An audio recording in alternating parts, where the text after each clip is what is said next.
The hotel room is dark. Just one lamp, yellow light, soft. Chloe is sitting on the edge of the bed in a dark silk robe. Her hair is still damp from the shower. She looks at me like she has been waiting all afternoon. "One more," she says. I lift the Leica. The shutter clicks. She closes her eyes, not like she is posing, like the camera touched something she did not expect me to see. I lower the camera. She opens her eyes, and for a second, I forget why I came to Athens. My name is Dahlia Voss. I am a travel photographer, but this time, I did not come to Athens for a normal shoot. I came to find a ghost, Sloane's sister, a woman who was supposed to be dead 12 years ago. Eleni gave me a name, an address, and a warning. "Do not trust the story," she said. "Trust the face." So I followed the address. A pale yellow building, old marble steps, a black iron door. When it finally opened, it was not Sloane's sister standing in front of me. It was Chloe. She looked at me for 3 seconds too long. Then she said, "You are not here for me." She was right. At least that is what I believed. What I can show you here is the shoot, the room, the camera, the way Chloe stopped pretending this was only professional. But the private shooting diary, the full photo set, and what happened after she touched my face at the door, continue in my private darkroom on Patreon. The link is below. A woman finally opened the door. She was maybe 60. Gray hair pulled back into a tight bun. House dress, reading glasses pushed up on top of her head. She had been cooking. There was olive oil on her left hand. She looked at me. She looked behind me. She looked at me again. She said something in Greek. I said, "English?" She nodded, slowly, cautiously. "I'm looking for the woman who lives here, the young woman, about your daughter's age, long dark hair." The woman's face changed slightly, just slightly. She left. When? 3 days ago, late at night, with a small bag. Where did she go? She doesn't tell me. She is private. Did she leave alone? With a friend, a man. He drove a car I had not seen before. A black car, maybe a Mercedes. I do not know cars. What did he look like? Tall, gray hair, Italian maybe. 60, 65. Expensive coat. Did she say when she would come back? She did not say anything to me. She closed the door of her apartment. She walked down the stairs. She got in the car. The car left. That is all I know. Can I leave her a message? No. Please, it's important. The woman looked at me for a long time. "Who are you? A friend?" She did not believe me. She said, "If you were a friend, you would have her phone number. You would not be standing on my doorstep." I did not have an answer to that. She said, "Go home. She is private. She does not want to be found." She closed the door politely. I stood on the cracked pavement for about a minute. A cat watched me from across the street. The bitter orange tree dropped a small green fruit onto the stones beside my left foot. I walked back to the Fiat. I sat in the driver's seat. I did not start the engine. I had come to Athens for nothing. I had come on instructions from a woman, Eleni, who had handed me a piece of paper at a gangway, and then disappeared. I had spent 2 days looking for a person who did not want to be found. I was angry, not at the missing woman, at myself. I drove back to the city in the slow afternoon traffic. The air conditioning in the Fiat did not work. By the time I reached Kolonaki, my shirt was soaked through. I parked the Fiat in the small hotel lot. I went up to my room. I showered. I changed into clean clothes, white linen pants, and a thin black silk camisole. No bra. It was too hot. I left my hair wet because I did not want to stand under a hairdryer. I went down to the hotel bar. I sat at a small marble table near the window. I ordered a coffee. The waiter brought it. I forgot to drink it for 10 minutes. By the time I remembered, it was cold. I opened my laptop. I tried to write an email to my agent in Rome. I deleted 3 drafts. I closed the laptop. I sat there at 4 in the afternoon, and I drank the cold coffee, and I tried to decide what to do next. That's when I heard Chloe's voice. She was sitting 2 tables away, speaking Greek into her phone. Her tone was sharp, annoyed. the voice of a person whose plans had just collapsed. I wasn't listening. Not really. But she switched to English halfway through, and I caught the words. I told you. I needed him here today. The shoot is tomorrow. The whole calendar depends on tomorrow. I can't. No. I can't reschedule. The printer needs the files by Friday. She listened. Her face did not change. Her voice got quieter. Then find me someone else. I don't care if they're a tourist with a phone. I need somebody who can hold a camera. She hung up. She set the phone down on the marble table beside her. Face down. She did not look at it. She lit a cigarette. She did not exhale right away. She held the smoke in her chest, like she was thinking about something. Then she let it out slowly, through her nose, watching the wall. I looked at her properly then. She was 25, maybe 26. Dark hair, long, slightly damp at the ends, like she had come from a pool or a shower. Mediterranean skin. Almost black eyes, the kind of face you see on the side of a building in Milan. She was wearing a thin white shirt and pale jeans.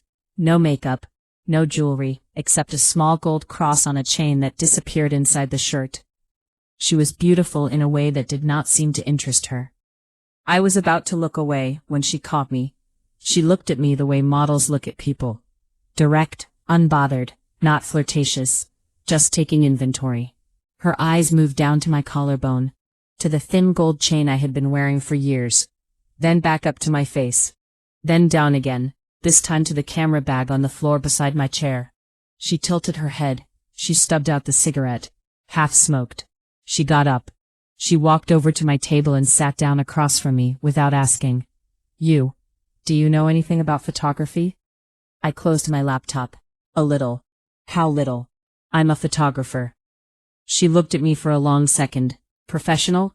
Yes, mostly portraits. On location. She nodded slowly, like she was calculating something. What is your name? Dahlia. Chloe. My photographer has a fever. His assistant has a fever. The whole crew has gone home this morning. I have a calendar I have to deliver by Friday, and nobody to shoot it. She did not ask if I would do it. She told me the situation, and waited. I said, how many setups? 8, 12 looks total. 3 changes of light, studio backdrops, 3 colors, already hung in my suite. He left everything before he got sick. The reflectors, the strobes, the seamless paper, everything. 2 floors up. What's the calendar? Swimwear and lingerie. Tasteful. The brand is small, but serious.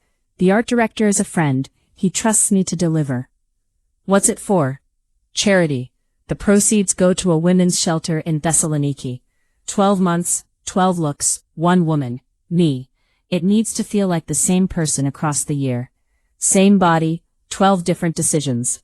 Why you? Because they asked me, because I said yes, because nobody else would do it for the fee they had. I waited. And tomorrow is the shoot. So why is today? Today is the test. I want to see if you can shoot me. If you can, you do tomorrow. If you can't, I call my friend in Mykonos and beg her at midnight to drive here, with her assistant. She said all of this without looking away from my face. Her voice was even. She was not flirting. She was not pleading. She was negotiating. I thought about Victoria. I thought about the flight Victoria had paid for. I thought about the empty apartment on the yellow street. I thought this woman has nothing to do with my reason for being here. Then I thought, that is exactly why I should say yes. 800 euros for the test. 6,000 for the full calendar if you book. Cash for the test. Bank transfer for the calendar. I had been about to say 4,000. I closed my mouth. When? Now. I have an hour and a half. I have wine in the room and good light until 7. After 7 the angle is wrong for the window. I thought for 2 seconds. Let me get my camera. I had it in the bag at my feet. I picked up the bag. I stood. She was already standing. She walked toward the elevator without checking to see if I was following. I followed. We did not speak in the elevator. She pressed the button for the 14th floor. The doors closed. I watched her in the mirrored back wall of the elevator. She watched me too. We did not pretend we weren't watching. The elevator went up 4 floors, then 6. The cab was small. There was enough space between us for one more person, not 2. The elevator went up to 10, then it stopped at 12. The doors opened. A man in a hotel uniform looked in, saw it was full of women, and stepped back. The doors closed. She had not moved. She was wearing a perfume I could not identify. Something dry, like skin and dry grass. Nothing floral, nothing sweet. The elevator went up to 14. The doors opened. Her suite was at the end of a long corridor. Pale gray carpet, white walls, numbered doors. The carpet absorbed the sound of our footsteps so completely that I could hear her breathing. She unlocked the last door on the left with a card and held it open for me. I walked in. The suite was large, one big room with a king bed against the far wall, and a sitting area with 2 cream-colored sofas, floor-to-ceiling windows facing west, a small kitchenette to the left, a door to a marble bathroom on the right. The Acropolis was visible in the distance, golden in the late sun. And, like she had said, the suite was full of equipment. 3 rolls of seamless paper hung from collapsible stands at the far end of the room. Cream, dove gray, deep charcoal.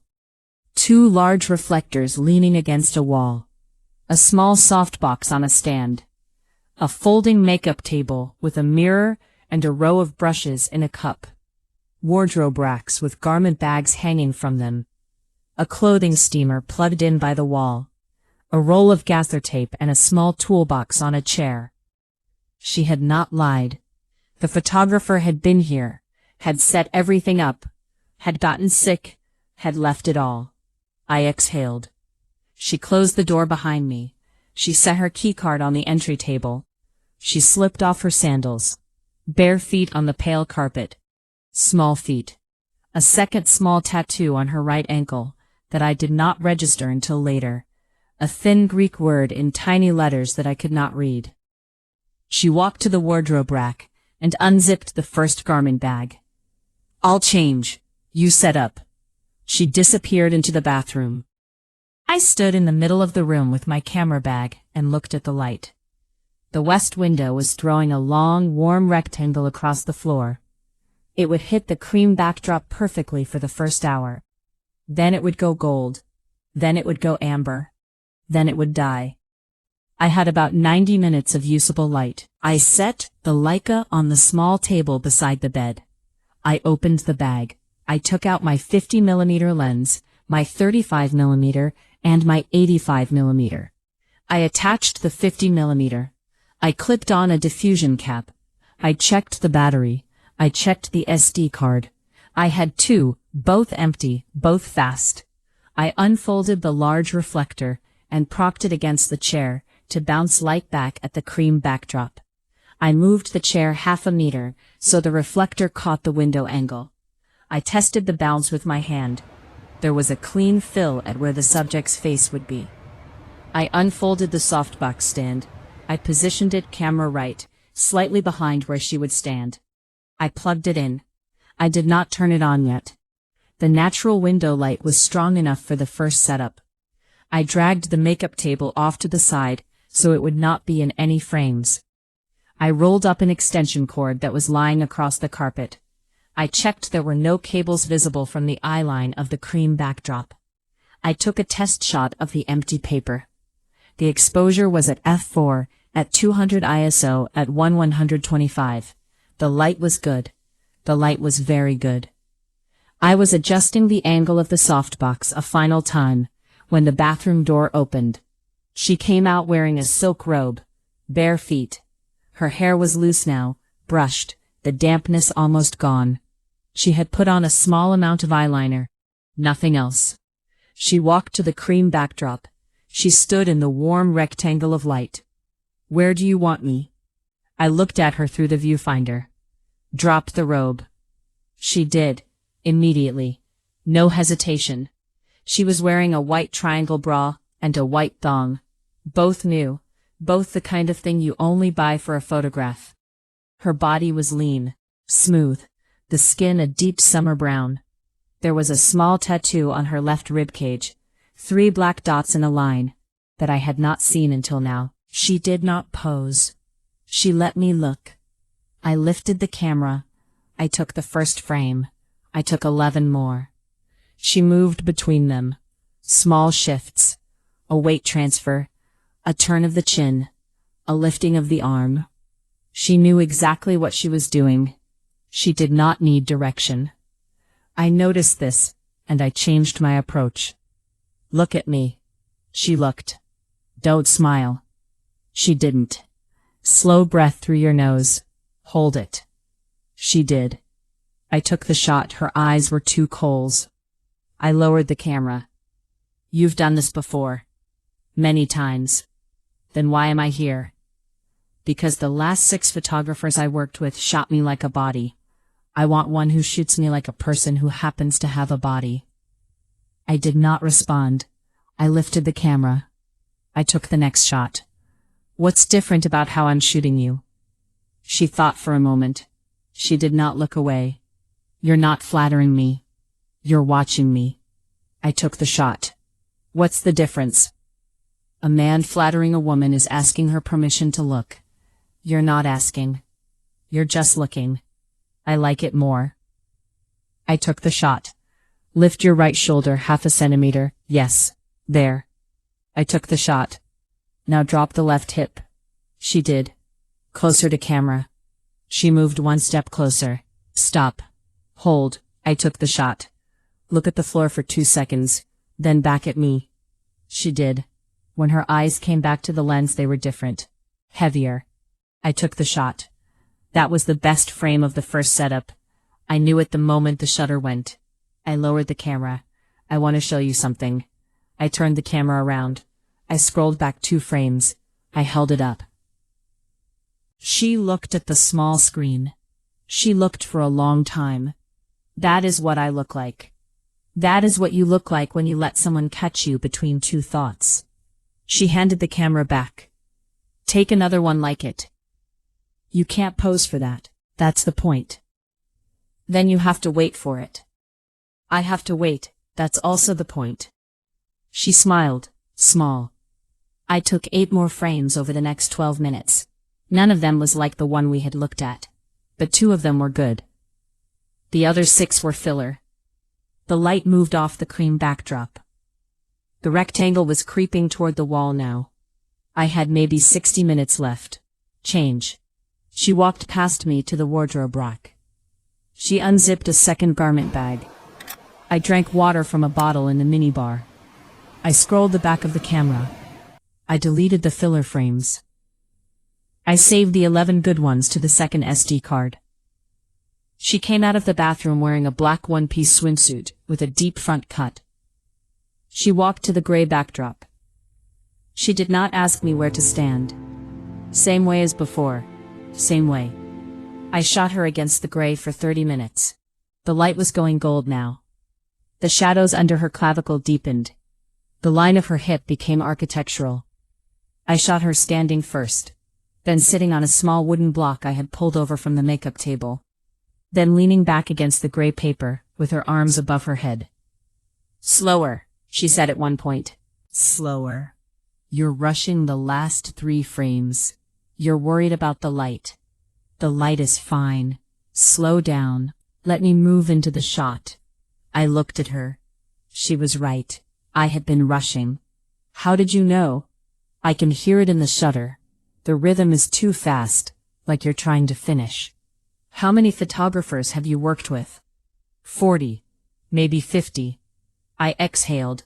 I nodded. I slowed down. I took the next shot. She moved into it, slowly. Her shoulder dropped. Her chin lifted. Her eyes did something different. I took the shot. Better, she said. Better. I took 10 more frames at half speed. Each one was better than the one before. The last one I took with the camera held below my hip, pointing up at her, no viewfinder. I trusted the framing from the floor. She did not see me lift the camera. She was looking out the window, distracted, her face turned 3/4 from me. The shutter clicked. She heard it. She looked down. You stole that one. I borrowed it. You may keep it. I lowered the camera. She walked back to the wardrobe rack. She changed again. She came out wearing a dark red bra and matching briefs. Lace, expensive.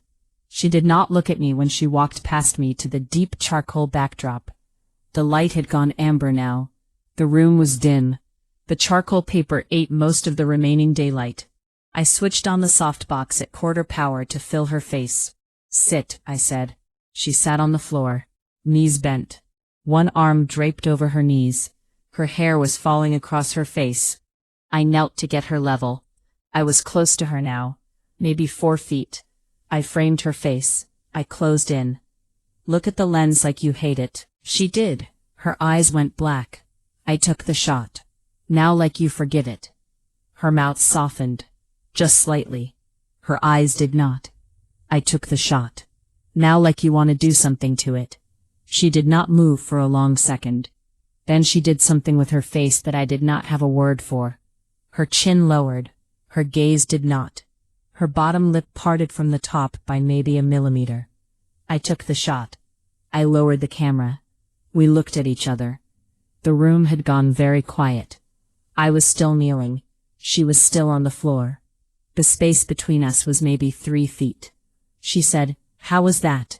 "That was the shot." "Which one?" "The last one. That's the cover." She did not respond. She did not move. I held my position for another second. Then I stood up slowly. My knees were stiff from the kneeling. I walked to the camera bag. I changed the lens to the 35 millimeter.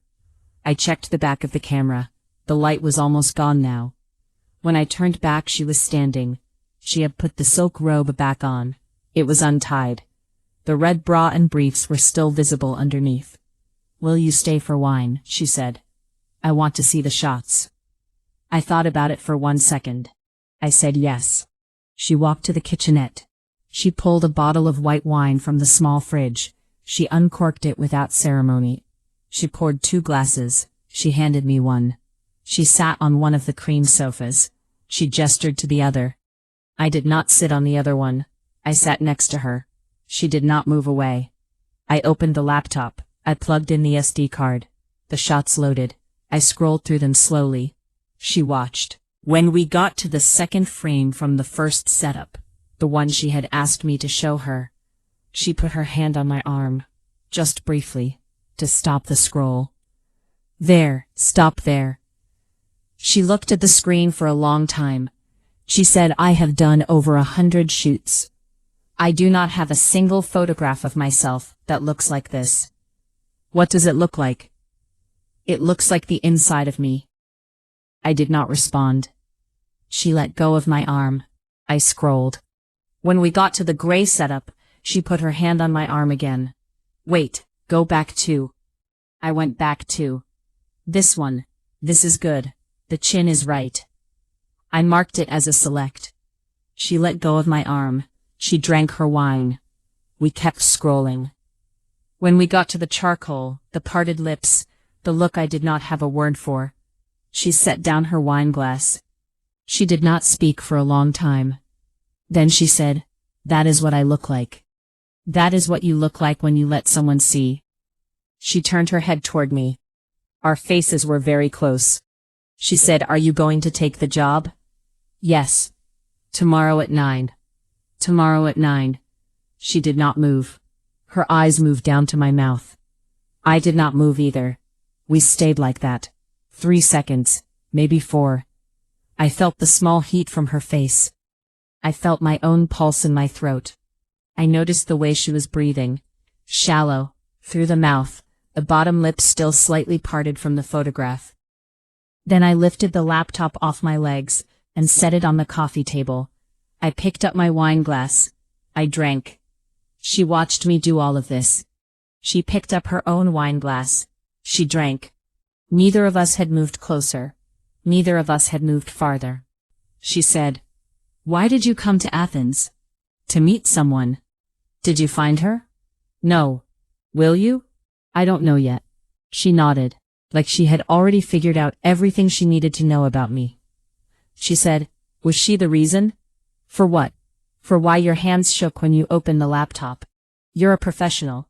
Your hands don't shake when you check exposure. But they shook when you opened the laptop. So it wasn't the work. It was something else. I looked at her. I had not noticed my hands shaking, but she was right. Of course she was right. She watched faces for a living. She watched bodies. She had been watched her whole life. She had learned to watch back. I said, yes, she was part of it. Tell me. No. She accepted that. She drank her wine. She said, my calendar shoot tomorrow will take 8 hours. I will be exhausted. I will probably be unbearable for the last 3 of them. I'm warning you now. Noted. After the shoot, I am going to drink 3 glasses of wine, and probably eat a whole pizza by myself in this room. You can join me if you like. I might. And after that, only if you want, you can stay. I looked at her. She was not negotiating now. She was not flirting now. She was telling me. I said, let's see how the shoot goes. She smiled. The first smile I had seen from her all day. It was small, and it was real. That is the right answer, she said. My phone vibrated on the coffee table beside the laptop. I looked. Victoria. I let it ring. I let it go to voicemail. I turned the phone face down. Chloe noticed. Someone you don't want to talk to. Someone I need to think about before I talk to. Not always. She watched me. She did not ask who. She said, I have to make some calls. Confirm tomorrow with the makeup artist. Sort out the early call time. Make sure the second crew is briefed. I should go anyway. Process these tonight. Send you a select set by morning so you know what we're working with. Good. I closed the laptop. I packed the camera. I stood. She stood too. She walked me to the door of the suite. She did not hurry. Neither did I. At the door she stopped. She looked at me. She reached up, slowly enough that I could have stopped her, and she put her palm against my cheek. Her hand was warm. Her thumb moved across my cheekbone. Once. Slowly. Like she was checking the shape of a thing she was thinking of buying. She said, thank you for shooting me like a person. I did not move. I let it happen. She lowered her hand. She opened the door for me. I walked into the corridor. The door closed behind me. I stood there in the gray corridor for about 15 seconds, with the weight of her palm still on my face. Then I walked to the elevator. The elevator was empty. I rode down alone. In the mirrored back wall, I looked at my own face. There was a faint flush across my cheekbones I had not seen before. The elevator opened on the ground floor. I crossed the lobby. I stepped out into Athens at sunset. The air was warm. The streets smelled like exhaust and bitter oranges, and somewhere far away, grilled meat. I walked the 4 blocks back to my own hotel. I did not call Victoria back. I did not return the missed call from Eleni either. I went up to my room. I dropped the camera bag on the bed. I sat at the small desk by the window. I opened the laptop. I loaded the SD card. I scrolled through Chloe's shots for the second time. When I got to the last one, the parted lips, the look I did not have a word for, I sat back and I looked at it for a long time. Then I exported it to a folder I labeled, Personal, Do Not Touch. I have a few of these folders now. I closed the laptop. I stood. I walked to the window. Athens at sunset is the color of old gold. The Acropolis was visible in the distance, the same way it had been from her window. A different angle. My phone buzzed on the desk. I picked it up. It was Victoria. A text this time. You haven't called back. I'm worried. Where are you? I looked at the text for a long moment. I typed, Athens, I'm fine. I'll call tomorrow. I sent it. 3 dots appeared. They went away. They appeared again. Then nothing. I set the phone face down on the desk. I sat on the edge of the bed. I took off my shoes. I thought about Chloe. I thought about the way she had said stay, and the way she had said only if you want. I thought about Victoria. I thought about the woman who had not been at the yellow apartment. The ghost I had come here to chase. I had been chasing the wrong thing. The shoot tomorrow was real. The calendar was real. Chloe was real. The choice she had given me, only if you want, was real. For the first time in a long time, I had not been told what was happening to me. I had been asked, the shoot tomorrow, the pizza after, the maybe staying, the maybe not. I lay back on the bed. I am going to do the shoot. I am going to be good at it.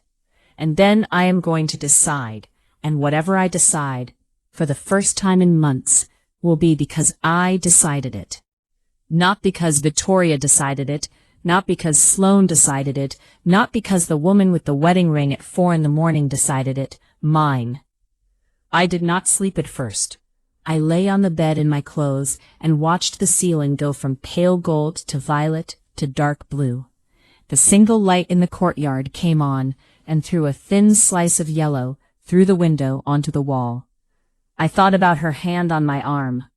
I thought about how she had stopped me at the second frame and said, "That is what the inside of me looks like."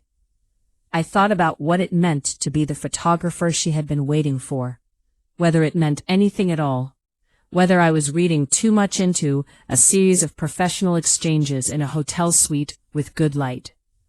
I decided I was not reading too much into it. I fell asleep around midnight. I slept hard. I dreamed of nothing. In the morning I made coffee in the little machine in the room. I drank it standing by the window. The light was already strong. The Acropolis was white now, no longer gold. I checked my phone. Chloe had texted at 7:14. Studio at 9. Don't be late. I am bringing croissants. I smiled. I packed the camera. I put a fresh pair of socks in the bottom of the bag. I added a small bottle of water. I added an apple from the fruit bowl in the lobby. I never knew how long these days would go. I went down to the lobby. I walked the 4 blocks back to her hotel. She opened the door of the suite in a long white shirt and nothing else that I could see. Her hair was up. There were 2 paper bags from a bakery on the table. She handed me a croissant. She handed me a coffee. She said, I said, yes. She smiled. We worked. The makeup artist arrived at 9:15. A small woman named Iris, with a leather case full of brushes. She sat up at the folding table. She did not speak much. She did not need to. She had clearly worked with Chloe before. The first setup was outdoor, the small balcony off the suite, 2 stories above the rooftop pool of the hotel. Morning light. Hard. Chloe in a white bikini. The Acropolis in the background, slightly out of focus. We shot for an hour. I made her change positions every 6 frames. I made her drink water between every change. I made her hold a single pose for 30 seconds before I clicked the shutter, to see what her face did when it had nothing to do. You're worse than Stavros, she said after the 3rd change. Who's Stavros? My usual photographer. The one with the fever. She thought about it. Habit. I took the shot. You should work with better people. You can afford it. I know. Then why don't you? Because better people ask better questions, and sometimes I am tired of being asked questions. I took the shot. Am I asking too many? Yes, but yours are the right ones. I took the shot. The second setup was the suite. White backdrop, black lingerie. We shot for an hour and a half. She drank coffee between setups. She did not eat. The makeup artist touched up her face every 20 minutes. Chloe was patient with Iris in a way she was not patient with me. She let Iris move her chin without comment. She did not let me. The 3rd setup was an outfit change in the bathroom, a small thing in green silk. By then it was 11:30. The light in the bathroom was wrong. I asked her to move to the bedroom by the window. She did, without argument. We shot in the bedroom for 40 minutes. For the 4th setup, she wore a long black robe over nothing, open at the front. We shot her on the bed, sitting up against the headboard, the robe open, her body visible from the side, but never frontal. The shoot was tasteful. She had been honest about that. The calendar was meant to look like a private gift, not pornography, not even quite glamour. Something between a fashion editorial and a private memory. By 2 p.m, we had done 6 setups. She was hungry. She ordered salads and bread from room service. We ate sitting on the floor with our backs against the bed. Iris ate at the makeup table. Between mouthfuls, Chloe said, "How's it going? You're easy to shoot." "Don't be a flatterer." "I'm not. I mean it. You're easy to shoot because you decide what you want me to see, and then you give it to me. Most people give me everything and let me figure it out. You curate." She thought about this. "That's because I have been on the other side of the camera. I know what looks bad. I take those out of the menu." "How did you get into this?" "My mother. She was a model in the 70s, Greek Vogue covers, 3 of them. She made me do my first shoot when I was 9, a children's clothing catalog in Mykonos. I cried the entire shoot. I waited. By 12, I stopped crying. By 15, I was working professionally. By 22, I have bought my mother's house in Hydra back from the bank. By 25, I am doing a calendar for a women's shelter, because I do not need money anymore, and I want to do something that matters. And the photographer with the fever. Stavros is good, not great. He shoots me the way men shoot women, polished, distant. I asked him to do this calendar because he is cheap and reliable. He has a fever today. I am glad. I looked at her. Why are you glad? Because you are not him. She drank her water. What was Hydra like? Small, quiet, no cars. We had a stone house above the harbor. My mother kept 3 cats. I read all the novels in the local library by the time I was 14. I knew every donkey on the island by name. You bought it back from the bank? Yes. What had happened? My father lost his business. He died of a heart attack 2 years later. My mother could not keep up the mortgage. She sold the house for half its value to a German man. I worked 7 years, and I bought it back from him for double what he had paid. I do not regret it. Why didn't your father just... He did not just anything. He was a proud man. The pride killed him. I drank my water. I did not ask another question. The 5th setup was the most difficult. Lingerie in pale ivory.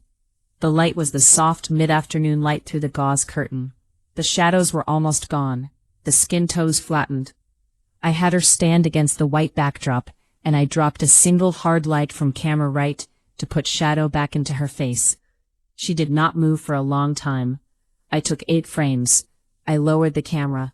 I walked to her. I reached up, slowly, and I moved a piece of her hair off her cheek.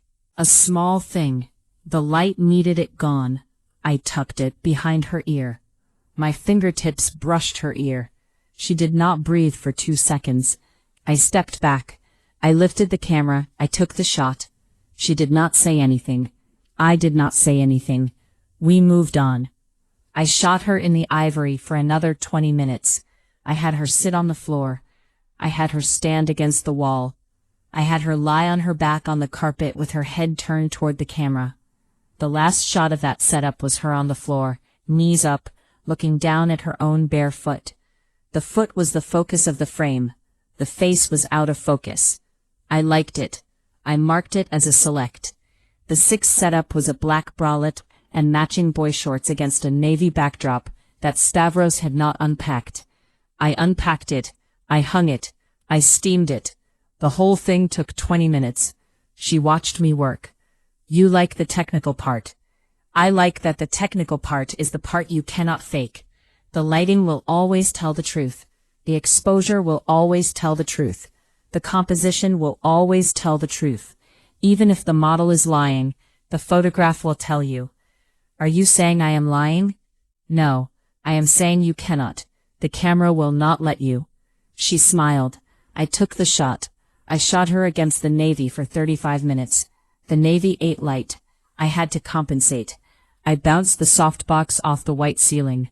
I added a small fill light at the floor, pointed up to brighten her chin. I took 6 frames before I got the exposure right.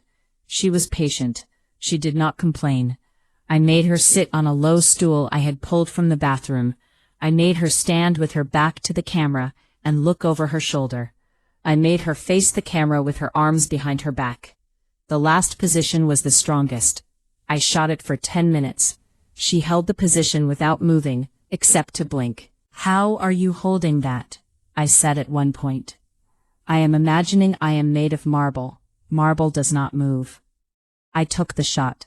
The 7th setup was a sheer slip dress in pale blush, shot through a doubled curtain to make the light even softer. We did this one fast, 30 minutes, because she was getting tired. She did not pose for this one, she just moved, through the suite, from one corner of the navy backdrop to another. I followed her with the camera. I took frames at half seconds. Some of them were blurred. Some of them were sharp. The best ones were neither, somewhere in between. The 8th setup was the one we had agreed would be the cover candidate, alongside the charcoal shot from yesterday. Black lingerie, white sheets on the bed, her hair down, no accessories, no makeup beyond the basics. I shot her for an hour. The light was going amber again. The room was warm. Iris had stepped out to take a phone call. We were alone in the suite. I had her sit on the bed first, then lie back, then sit up, then stand by the window, then come back to the bed. Each position generated 3 or 4 frames before I asked her to change. She was easier in the bed setup than she had been all day. The bed was familiar. The bed was hers. She moved on it the way a person moves in their own room when no one is watching. I took the shot of her sitting against the headboard with her knees up. I took the shot of her lying on her side with her head propped on her hand. I took the shot of her lying on her back, with her hair spread across the pillow. I lowered the camera between each frame. I did not rush. The light was holding. I took the last frame of the day at 6 in the evening. She was sitting on the edge of the bed in the black underwear. The lamp was on, not because we needed it, but because the natural light was almost gone. Her hair was down. She was looking up at me just past the camera. I took the shot. She did not move. I lowered the camera. "One more," she said. I lifted it. I took the shot. She closed her eyes when the shutter clicked. I lowered the camera. The room was very quiet. By 6:15 we were done. Iris came back in from her call. She packed up first. She kissed Chloe on both cheeks. She nodded at me. She left. Chloe and I were alone in the suite. She walked to the kitchenette. She uncorked a new bottle of wine. She poured 2 glasses. She said, "Order the pizza, or do you want something else?" "Pizza is fine." She ordered it from the phone by the bed. Margarita and a prosciutto. 2 waters. 1 more bottle of wine. It came 20 minutes later. We ate on the cream sofa. The same one. I was sitting closer to her than I had been the day before. She had not moved away. She drank 2 glasses of wine in the first half hour. She talked about her mother. She talked about Hydra. She talked about a woman she had loved when she was 20, who had broken her heart by going back to her husband. She talked about her dog, a small black mutt named Costas, who lived in Hydra with her mother now. She talked about the woman who had broken her heart for almost 20 minutes. The woman's name had been Eva. She had been 41, married, 2 children. They had met at a photography exhibit in Athens, slept together for 6 months, and then Eva had stopped calling. Chloe had found out from a mutual friend that Eva had moved back to Thessaloniki with her family. "I was 20, she said. I thought I was going to die of it. I did not, of course, but for a year I almost did." "What does she do now?" "She's a dentist. She still has the husband. She has a 3rd child." "Do you ever see her?" "Once a year, by accident, in a shop, in a cafe. We always pretend we have just met. We are very polite to each other." "Does it still hurt?" "Not anymore, but there is a small place inside me that does not work the same way anymore. I am careful with that place. I do not let people near it." I did not respond. She drank her wine. She said, "What about you? Have you had your Eva?" I think mine is more recent. How recent? 6 weeks ago. Married? Yes. Did she break your heart? She broke something. I'm not sure it was my heart. It was something else. What was her name? I almost said it. I almost said Sloane. The name was on my tongue. I said, I would rather not say. She nodded. She accepted that. She drank her wine. I talked about Sloane in a different way. Not the details. Just that I had photographed a woman in Sardinia recently who had taught me something about being looked at. About the way a person could turn the act of being photographed into a transaction. About how I had let it happen for 6 days, and then walked off the boat with a feeling I could not name for a week. She listened. She did not ask follow-up questions. She let me say what I wanted to say, and not say what I wanted not to say. I talked about Victoria too. The portrait jobs. The way she always seemed to know what I needed before I did. The way she had paid for the flight to Athens without asking why. She sounds like a manager. She is not a manager. She is something more complicated. Lover? No, never. Mother? No, but also yes, sort of. Then what? I am not sure yet. That is what I am trying to figure out. She nodded. She poured more wine for both of us. The bottle was almost empty. She said, Tell me something you have not told anyone. That is a hard question. That is why I am asking. I thought about it for a long time. I said when I was 19, I was almost engaged to a man. He was 24. He was a graduate student in architecture. He was kind, and he was smart, and he loved me, and I loved him too, in a way that I thought was the way you were supposed to love someone you were going to marry. He took me on a trip to Sicily for our 2nd anniversary. We rented a small house above the sea in a town called Cefalù. The second night we were there, I was reading on the terrace at sunset, and a woman walked past on the street below. She was maybe 30. She was wearing a green dress. She was talking on the phone in Italian. She looked up at our terrace as she walked by, and for 1 second she looked at me, and I knew. Knew what? That I had been pretending. That I had been pretending for 2 years, and could keep pretending for 50 more if I wanted to, but that I did not want to. That I was attracted to women, that I had always been attracted to women, and that no matter how kind this man was, I could not marry him. What did you do? I broke the engagement 3 weeks later. He did not understand. I did not have the right words to explain. We did not speak for 5 years. We are friends now. He is married to a very nice woman in Milan. They have a son. Have you been with a man since? No. Have you been in love with a woman since? I have been close. I have not been in love. She watched me. She said, How old were you when you first slept with a woman? 21, in London. How was it? Like coming home to a house I had not known existed. She smiled. Small. She said, Mine was at 16. A girl in my school. We were in her bedroom. Her parents were downstairs watching television. We could hear the television through the floor. The whole time. I have never been able to watch certain shows since. I laughed. It was the first real laugh I had had all day. She laughed too. We drank. She said, Do you ever miss it? Miss what? Pretending. The way you were pretending at 19. Sometimes I think it would be easier. The dentist's office in Thessaloniki. Do you actually think that? Sometimes, late at night, after bad weeks. Then I remember Eva, and I remember her husband, and I think, no. Whatever cost there is to my life, the cost of that life would be worse. Yes, we drank. She said, Do you want children? I have not thought about it in years. I want one, maybe, not soon, by the time I am 35. I want to know what it is like to make a small person. Alone? Probably. I do not see myself married to anyone. I thought about that. You do not think you will find a woman to share your life with.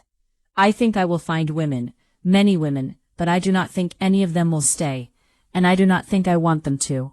I am too much of a private person. I want my house. I want my dog.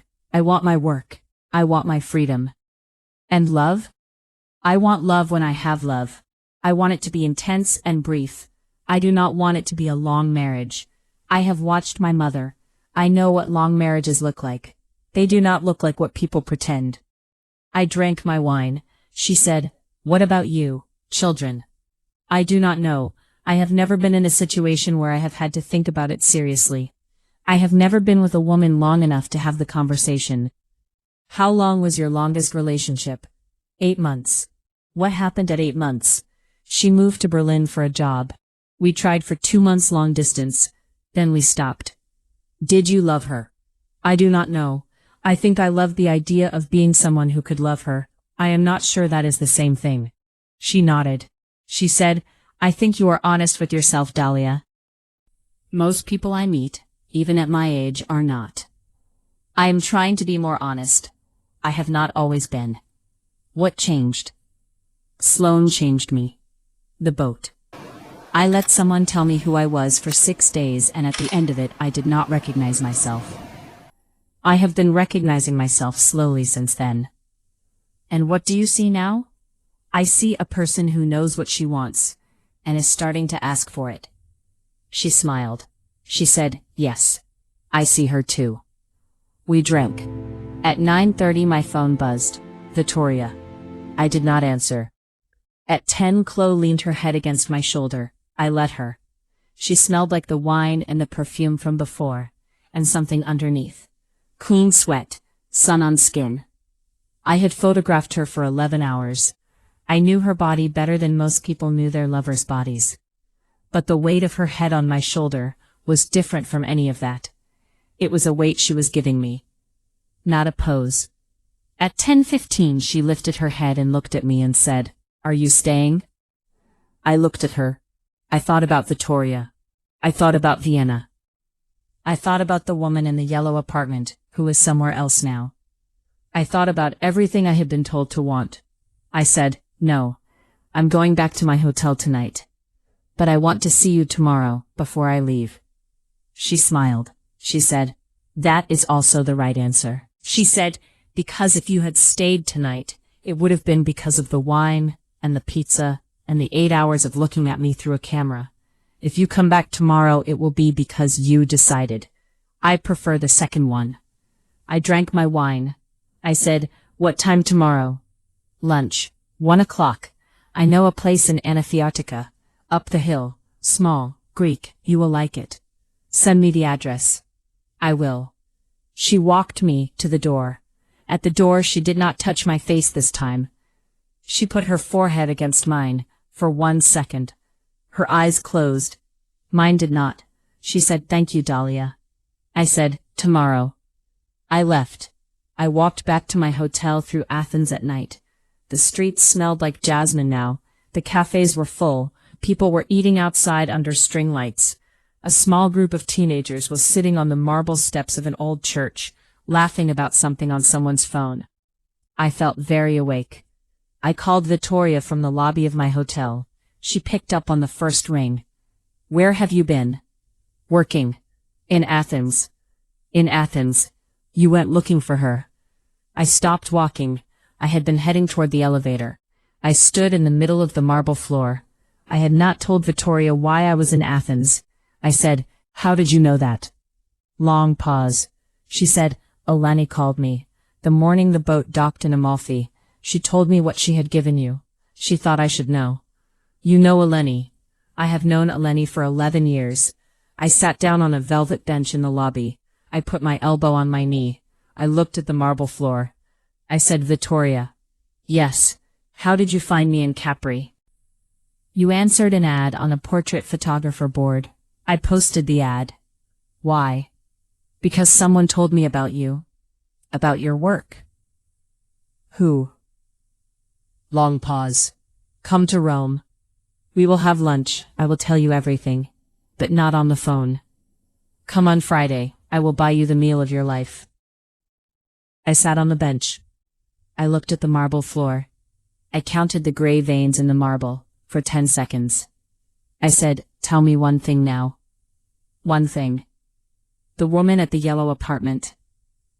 The one Eleni sent me to find. Who is she to you?" Long silence. She said, I cannot tell you that on the phone, Dahlia. Yes, you can. Tell me. Longer silence. She said, She's my daughter. I stopped breathing for a moment. She is what? My daughter, from a marriage when I was 21. My first husband, Sloane's father. The man whose photographs were in the album on the boat. Sloane's father. Yes. So Sloane and your daughter are half-sisters. Different mothers, same father. They grew up together for a few years in Sardinia, and then I left. I took my daughter with me. Sloane stayed with her father. She was 9. She did not understand. Victoria. Yes. Sloane does not know about this. Sloane does not know I exist. Or rather, she knows there was a woman in her father's life when she was very young, but she does not know my name, and she does not know I am the mother of the sister she has been mourning for 12 years. I sat on the bench for a long time without speaking. I looked at the gray veins in the marble. I counted them again. I lost count. I said, She is not dead. No, you knew. Why did Sloane think she was dead? Because that was the lie we agreed to tell. 12 years ago. My daughter wanted out of the family. She did not want her sister to come looking for her. She asked her father, to tell Sloane that she had died. We told her. She believed us. She mourned. She got married. She built a life around the loss. And now her father is dying. He is settling debts. He sent her the photographs because he wants her to know that he kept what mattered. He is asking her, without saying it, to forgive him before he is gone. And the daughter, your daughter, does she know that Sloane has the photographs now? Yes, Eleni told her, last month. And she has decided she is ready. After 12 years, she is ready to meet her sister. She wanted you to find her in Athens. She wanted to be photographed by you first, before she met Sloane. She wanted a record of who she is now, before everything changed. But she left before I got there. Yes, I do not know why. Victoria, I am being honest with you, Dahlia. I do not know why she left. Eleni does not know either. We have been calling her for 2 days. She is not answering. I sat on the bench. I felt very still. I said, Why did you hire me? Because someone told me about you, about your work, about the way you photograph women. Who? Sloane. I closed my eyes. Sloane and I have known each other for 2 years, Dahlia. She knows who I am to her father's other family. She does not know that I am my daughter's mother, but she knows that I am someone who knew her father. We met 2 years ago in Rome. She approached me. She had questions about her father's life. I answered some of them. We have stayed in touch. She came to me 3 months ago and told me about a photographer she wanted to hire. She had seen your portfolio. She thought you would be the right person to photograph her on the boat. She asked me if I knew anyone who could connect you. I posted the ad. You answered. So Sloane hired me. In a sense, yes. Through you. Yes. And then, after Capri, you hired me yourself. Yes, because by then I had seen your work, and by then I had a plan for my daughter. You wanted me to photograph your daughter. I wanted my daughter to be photographed by you. Yes, before she went to Sloane. I needed someone who would tell her the truth about her own face, so that when Sloane saw the photographs eventually, she would see who her sister had become, not who she had been at 23. I did not respond. She said, I have used you, Dahlia. I will admit it. I will not pretend I did not, but I chose you carefully, and I have paid you well, and every job I sent you to was real. Every woman you photographed needed the photographs you made. None of it was a setup. None of it was empty. The CEO was real. The professor was real. Sloane was real. They needed you. I did not invent them. And the diplomat's wife in Vienna. Also real. She has been a friend of mine for 15 years. She wants to be photographed before she leaves her husband. She has not told him she is leaving. She wants the photographs first. I said, Victoria. Yes. I want to know one more thing. What? Did you ever lie to me about anything important? Long silence. She said, I did not tell you everything, but I never lied. There is a difference. I will explain it to you on Friday. Friday. Lunch. Come hungry. She paused. She said, "Are you alone tonight?" "Yes, in Athens." "In Athens. Did you meet someone?" "I did." "A woman?" "Yes." And nothing happened. "Not yet. Maybe later. I have not decided." She breathed out slowly. She said, "Good, Dahlia. That is good." She hung up. I sat on the bench for another 2 minutes. I went up to my room. I lay on the bed. I thought about Chloe. I thought about the photograph of her on the charcoal backdrop, the one where I did not have a word for what she was doing with her face. I had a word now. She had been deciding something, the same thing I had been deciding. I closed my eyes. I smiled in the dark. I had lunch with Chloe the next afternoon, at 1 o'clock in Anafiotika. The place she had chosen was at the top of a long stone staircase. White houses, blue shutters, cats on every wall, a small terrace with 4 tables, bougainvillea overhead. She was already there when I arrived. She was wearing a white linen dress and sandals. Her hair was down again. She had ordered a bottle of cold white wine. I sat down across from her. She poured. We ate grilled fish and tomato salad, and small fried things made of zucchini. We drank the bottle of wine. She told me about a magazine cover she had shot in Iceland in February, about the cold, about the makeup artist who had cried at the lighting, about the editor, who had wanted her to look like Tilda Swinton, and could not understand why she did not. I told her about Rome, about the apartment I rented in Trastevere, about the woman at the cafe below my building, who saved me a croissant every morning, even when I did not come down for it. We did not talk about Vittoria. We did not talk about Sloane. We talked about food, about cities, about a book she had been reading on the flight from Mykonos. The owner of the small restaurant brought us a small plate of orange peel, candied in syrup as a gift. He said something to Chloe in Greek. She smiled and answered. He went away laughing. What did he say? He said we look like we are in love. What did you say? I said it is too early to tell. She looked at me. I looked at her. I did not respond. The waiter brought coffee, Greek, thick, strong. I drank mine without sugar. She drank hers with 2. She said, "Tell me something, honest." "What?" "When you go back to Rome, and have lunch with this woman who has been managing your life, what do you think she will tell you?" I thought about it.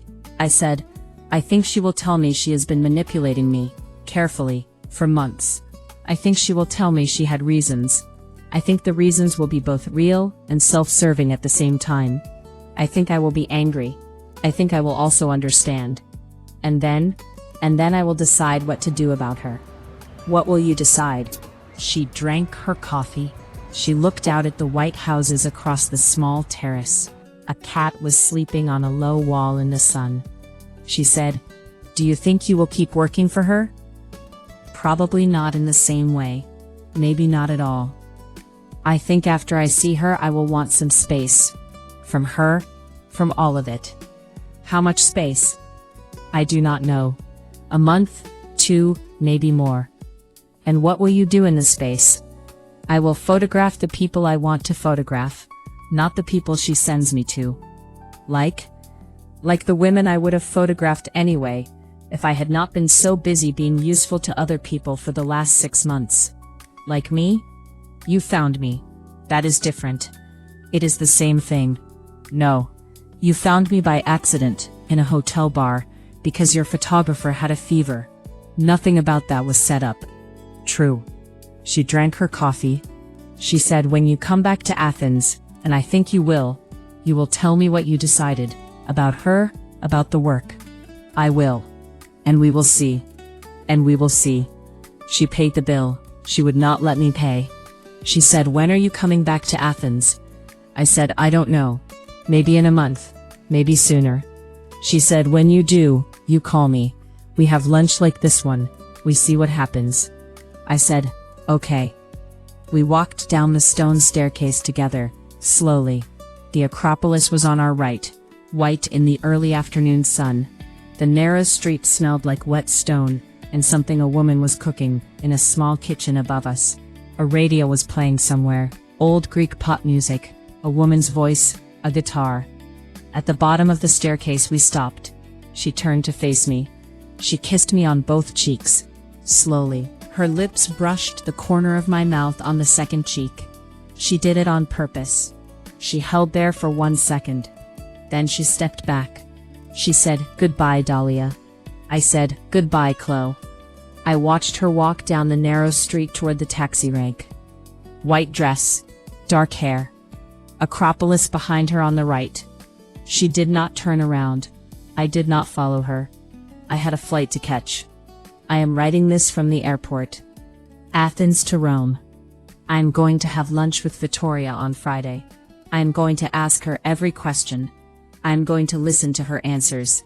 And then I am going to decide what I do next. Whatever I decide, for the first time, will be mine. Step into the dark room. It gets better after dark.